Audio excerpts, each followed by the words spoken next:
This is Bloomberg UTV.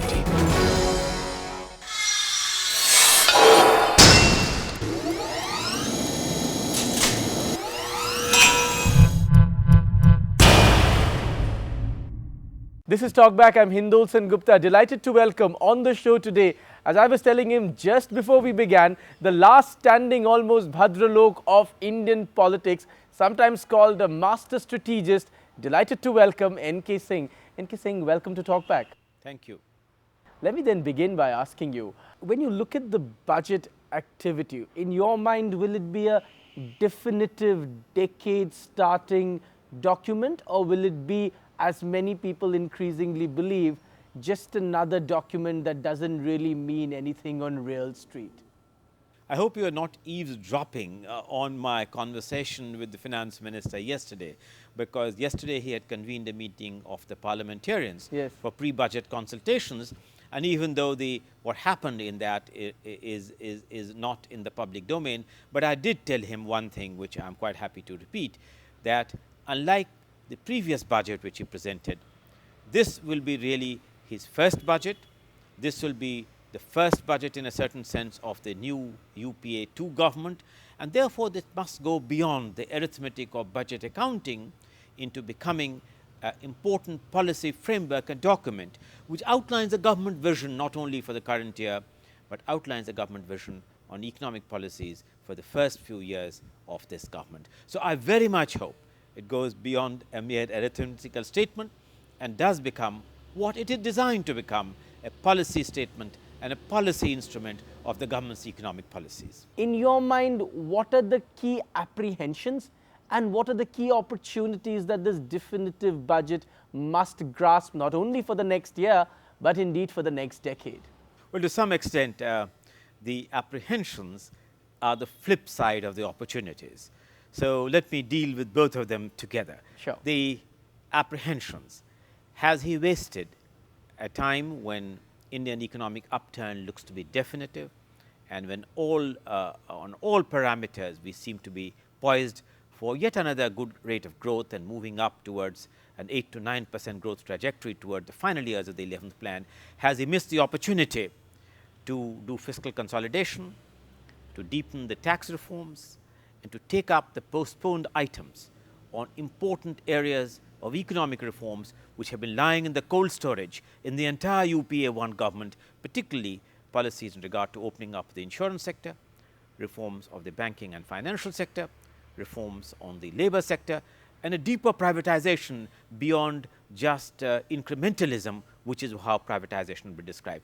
Therefore, I think my apprehensions are, is he missing a time when I think that this is the honeymoon period, when it doesn't have the distractions of the left as an important ally, when there seems to be a broad consensus on India going forward to be able to put through the key economic reforms which will define India's economic strategy for the next few years and firmly catapult us to a 9-10% growth trajectory in the earlier years of the 12th plan and the final year of the 11th plan. When India can regain the lost ground of something called the missing middle, creating vast number of employment opportunities and having a manufacturing hub outside agriculture by giving alternative livelihood to people and creating enough jobs so that it doesn't become an era of jobless growth, employment, agriculture, banking, financial sector, a symmetry of action which will firmly make India an emerging economic power.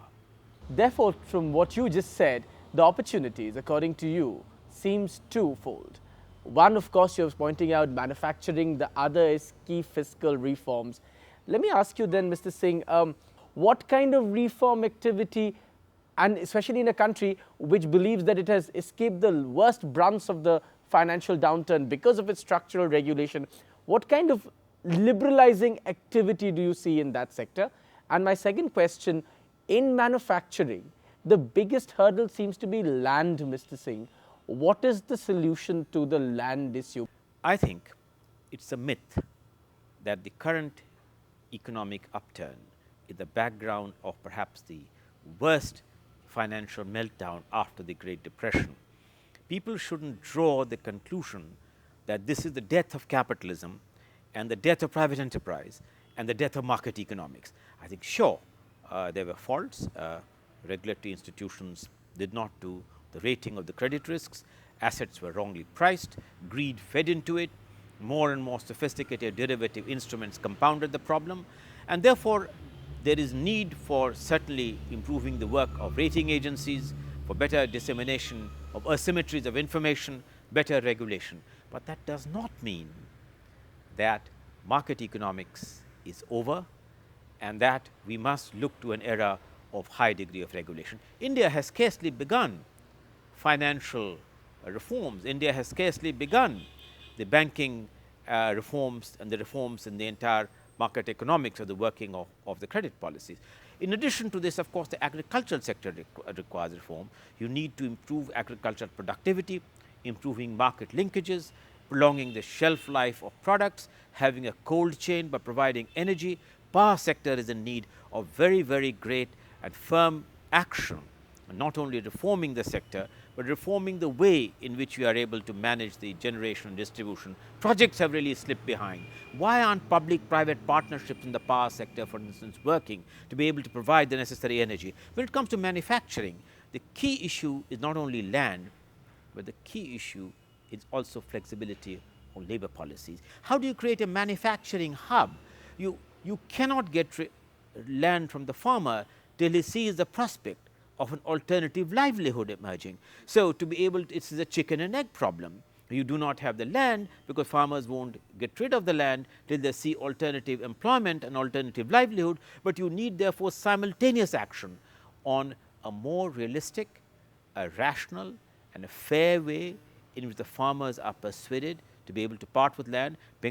Apart from Bengal, there are large parts of India which are offering land, for instance, parts of Rajasthan, parts where the density of population may be low, parts of India where the agricultural productivity and intensity of agriculture may not be so high. A relook at India's labor laws along with providing alternative livelihood for India to become a manufacturing hub, because large employment can only come when we begin to harness our young population. What, according to you, Mr. Singh, as we stand on the threshold of a definitive 21st century, next decade, 2010 budget, stops us from achieving these goals? Because these goals are known. These goals have been reiterated by government itself. What is the key hurdle that stops us from getting there? Is it policy or is it just lot? Political prevarication is in two words of successive governments. Yes. NDA government had put a bill or was thinking of putting a bill on labor reforms, chickened out. They put a bill in parliament, Mr. Yashwant Sinha, of reducing the equity of banks substantially, they chickened out. This government in the first tenure, with the left party being a critical component, couldn't even dream of talking about reforms of labor law. But they are free from all that. At some point or the other, political leadership must look and have the courage to take decisions which are in India's long-term interest and long-term future. There is a risk embedded in every political decision. The panache with which they are able to handle these risks is what political leadership is all about. You're basically saying this has to be the budget to bite the bullet. In my view, you have no time to postpone. You should not fritter away this opportunity. You are at the cusp of change. Grasp it.